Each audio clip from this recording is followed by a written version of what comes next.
ফ্যাসিবাদী সরকার লুটপাট করার জন্য নতুন করে ৬০,০০০ কোটি টাকা ছাপিয়ে বাজারে ছাড়ার কারণে মুদ্রাস্ফীতির শিকার হয়েছে দেশের মানুষ। লুটপাট ও পাচার হয়ে যাওয়া অর্থ ফিরিয়ে আনার উদ্যোগ আমরা নিয়েছি। আর্থিক খাতে শৃঙ্খলা ফিরিয়ে আনতে একটা ব্যাংকিং কমিশনও গঠন করার উদ্যোগ নেওয়া হয়েছে। বিভিন্ন ব্যাংকের পরিচালনা পরিষদ পুনর্গঠন করা হয়েছে।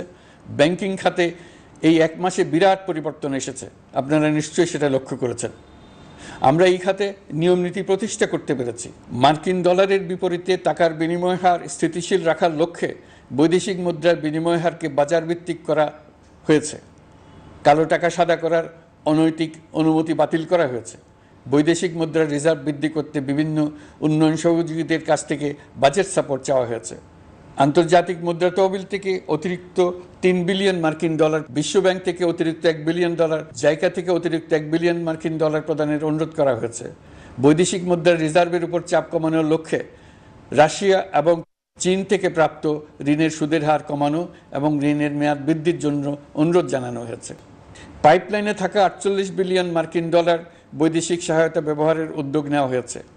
মেগা প্রকল্পের নামে লুটপাট বন্ধের পাশাপাশি স্বাস্থ্য ও শিক্ষা খাতে বরাদ্দ বৃদ্ধির পরিকল্পনা গ্রহণ করা হয়েছে। সকল অর্থনৈতিক সূচক এবং পরিসংখ্যানের প্রকৃত মান বা সংখ্যা প্রকাশের জন্য নির্দেশনা প্রদান করা হয়েছে। আরও অনেক কাজ বাকি রয়ে গেছে। প্রথম মাসের কাজ হিসেবে শুধু প্রধান কাজগুলো করেছে, তার সঙ্গে রয়েছে আরও অনেক পরবর্তী কাজ।